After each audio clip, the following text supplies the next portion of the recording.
മക്കളെ +1 പരീക്ഷ ഇന്ന് അടുത്തിരിക്കുകയാണ്. നമ്മുടെ മുന്നിൽ 15 ചാപ്റ്റേഴ്സ് ഉണ്ട്. ഈ 15 ചാപ്റ്റേഴ്സിലെ മെജോറിറ്റി ചാപ്റ്റേഴ്സിലും ഡെറിവേഷൻസ് ഉണ്ട്. എന്നാൽ നിങ്ങൾ പരീക്ഷയ്ക്ക് പഠിച്ചിട്ട് പോണ്ട, ഉറപ്പായും പഠിച്ചിട്ട് പോണ്ട 10 മോസ്റ്റ് ഇമ്പോർട്ടന്റ് ഡെറിവേഷൻസുമായാണ് ഞാൻ ഈ വീഡിയോയ്ക്കകത്ത് വന്നിരിക്കുന്നത്. സോ ഇതിനകത്ത് ഞാൻ പറയുന്നു 10 മോസ്റ്റ് ഇമ്പോർട്ടന്റ് ഡെറിവേഷൻസ് ആണ്. സോ ഏറ്റവും കൂടുതൽ പരീക്ഷയ്ക്ക് റിപ്പീറ്റ് ചെയ്ത് ചോദിച്ച 10 ഡെറിവേഷൻസ് നമുക്ക് ഏതൊക്കെയാണെന്ന് നോക്കാം. അതിൽ ഒന്നാമത്തെ ഡെറിവേഷൻ 3ാമത്തെ ചാപ്റ്ററിൽ നിന്നാണ്. Motion in A straight line എന്ന് പറയുന്ന ചാപ്റ്ററിൽ മിക്കവാറും എല്ലാ പരീക്ഷകളിലും കണ്ടുവരുന്ന ഡെറിവേഷൻ ആണ്. ഏതാണ് മക്കളെ, നിങ്ങൾക്കൊന്ന് ഗസ് ചെയ്യാവോ? ഏതായിരിക്കും? നമ്മുടെ equation of motion, equations of motion 3 ഉണ്ടല്ലോ. v² = u² + 2as, s = ut + half at square, v = u + at.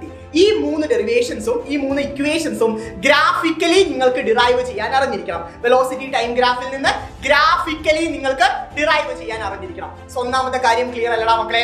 So ഇത് 3ഉം കമ്പൈൻ ചെയ്ത് ചോദിക്കുന്ന ചോദ്യമായതുകൊണ്ടാണ് നമ്മൾ ഒന്നായിട്ട് എടുക്കുന്നത് കേട്ടോ. അടുത്തത് നമ്മുടെ രണ്ടാമത്തെ ഇമ്പോർട്ടന്റ് ഡെറിവേഷൻ എന്ന് പറഞ്ഞാൽ 4ാമത്തെ ചാപ്റ്റർ മോഷൻ ഇൻ എ പ്ലെയിനിൽ നിന്നാണ്. സോ അതിനകത്ത് ഉറപ്പിച്ച ചോദ്യമാണ് പ്രൊജക്ടൈൽ മോഷനും അതിന്റെ 3 കാര്യങ്ങളും. ഏതൊക്കെയാണ് അതിന്റെ 3 കാര്യങ്ങൾ? 3 ഇമ്പോർട്ടന്റ് പാരാമീറ്റേഴ്സ് ഏതൊക്കെയാണ് മക്കളെ? ഒന്നാമത്തെ time of flight, horizontal range, maximum height. ഈ 3ൽ ഏതും നിങ്ങൾക്ക് പരീക്ഷയിൽ ചോദിക്കാം. ഓരോ പരീക്ഷകളിൽ മാറി മാറി റാൻഡംലി ചോദിച്ചുകൊണ്ടിരിക്കുകയാണ്. സോ രണ്ടാമത്തെ ക്വസ്റ്റ്യൻ പ്രൊജക്ടൈൽ മോഷനിൽ നിന്ന് 4ാമത്തെ ചാപ്റ്ററിൽ.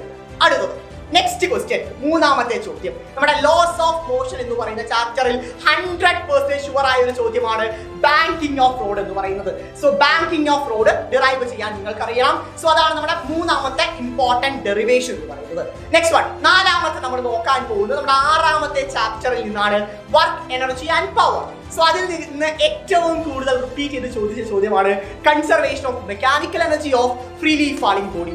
ABC എന്ന് പറയുന്ന 3 പോയിന്റിലുള്ള മെക്കാനിക്കൽ എനർജി നമ്മൾ കണ്ടുപിടിച്ച് കൺസർവ്ഡ് ആണെന്ന് പ്രൂവ് ചെയ്യുന്ന ആ ഡെറിവേഷൻ വളരെ വളരെ ഇമ്പോർട്ടന്റ് ആണ്. അടുത്ത നമ്മുടെ 7ാമത്തെ ചാപ്റ്ററിൽ നിന്നാണ് അടുത്ത derivation system of particles and rotational motion. അത്യാവശ്യം വലിയ ചാപ്റ്റർ ആണ്, വളരെയധികം ഡെറിവേഷൻസ് ഉള്ള ഒരു ചാപ്റ്റർ, വളരെ കൺസെപ്റ്റുകൾ പഠിക്കേണ്ട ഒരു ചാപ്റ്റർ ആണ്. അതിൽ നിന്ന് നിങ്ങൾ ഉറപ്പായും പഠിച്ചിട്ട് പോകേണ്ടത് ടോർക്കും അതുപോലെ തന്നെ ആംഗുലർ മൊമെന്റവും തമ്മിലുള്ള റിലേഷൻ ഇൻക്ലൂഡ് ചെയ്യുന്ന ഡെറിവേഷൻ ആണ്. നിങ്ങൾ ഉറപ്പായും പഠിച്ചിട്ട് പോകേണ്ടത്. നെക്സ്റ്റ് വൺ, അടുത്ത ഡെറിവേഷൻ എന്ന് പറഞ്ഞാൽ ഗ്രാവിറ്റേഷൻ എന്ന് പറയുന്ന ചാപ്റ്ററിൽ നിന്നാണ്. ഗ്രാവിറ്റേഷൻ ചാപ്റ്ററിൽ വളരെയധികം ഡെറിവേഷൻസ് ഉണ്ട്. സോ ഒന്നാമത്തെ ഞാൻ ജസ്റ്റ് ഡെറിവേഷൻസ് ഒന്ന് പറഞ്ഞു, അതിൽ ഏതാണ് പഠിക്കുന്നത് ഞാൻ ഏറ്റവും ഇമ്പോർട്ടന്റ് ആയിട്ട് പറഞ്ഞുതരാം. ഒന്നാമത്തെ, അതിൽ പല ഡെറിവേഷൻസ് ഉണ്ട്. സോ അതിൽ ഒന്നെന്ന് പറഞ്ഞു വെച്ചാൽ ആക്സിലറേഷൻ ഡ്യൂ ടു ഗ്രാവിറ്റി, ഉയരത്തിലും ആഴത്തിലുമുള്ള വ്യത്യാസം, ഡെപ്തിലും ആൾട്ടിറ്റ്യൂഡിലും നമ്മുടെ വേരിയേഷൻ, എസ്കേപ്പ് സ്പീഡ്, അതുപോലെ തന്നെ ഓർബിറ്റൽ വെലോസിറ്റി, സോ അതുപോലെ തന്നെ എനർജി, ഇങ്ങനെ പല പല ഡെറിവേഷൻസ് ഉണ്ട്.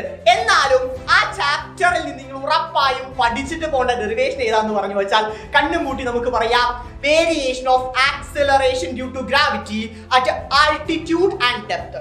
ഈ ഒരു ഡെറിവേഷൻ 2 കേസുകൾ വരുന്നുണ്ട്. 2 കേസും ഉറപ്പായും വളരെ വളരെ ഇമ്പോർട്ടന്റ് ആണ്, നിങ്ങൾ പഠിച്ചിട്ട് പോകേണ്ട ഡെറിവേഷൻ ആണ്.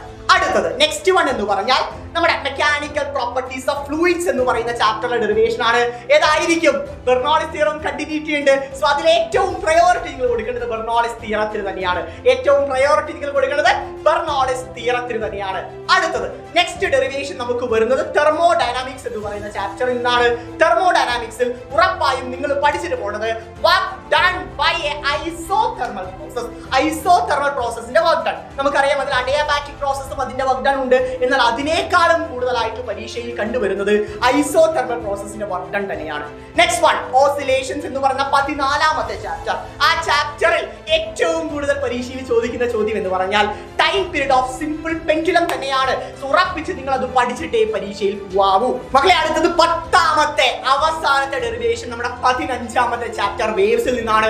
സോ അതിനകത്ത് പല പരീക്ഷകളിലും ചോദിച്ച ചോദ്യമാണ് standing wave on a stretched സ്ട്രിംഗിന്റെ ഡെറിവേഷൻ. സോ അതും പഠിച്ചിട്ട് പോകണം. സോ ഈ 10 ഡെറിവേഷൻ മാത്രം പഠിച്ചിട്ട് പോകാനല്ല ഞാൻ പറയുന്നത്, ഈ 10 ഡെറിവേഷൻസ് പഠിക്കാതെ പരീക്ഷയ്ക്ക് പോകരുത് എന്നാണ് പറയുന്നത്. സോ ഈ വീഡിയോ നിങ്ങൾക്ക് യൂസ്ഫുൾ ആയി വിചാരിക്കുന്നു. അങ്ങനെ യൂസ്ഫുൾ ആയിട്ടുണ്ടെങ്കിൽ ഉറപ്പായും ഫ്രണ്ട്സിലോട്ട് ഷെയർ ചെയ്യണം മക്കളെ. സോ അടുത്തൊരു വീഡിയോ ആയിട്ട് നമുക്ക് വീണ്ടും കാണാം. അതുവരേക്കും ബൈ.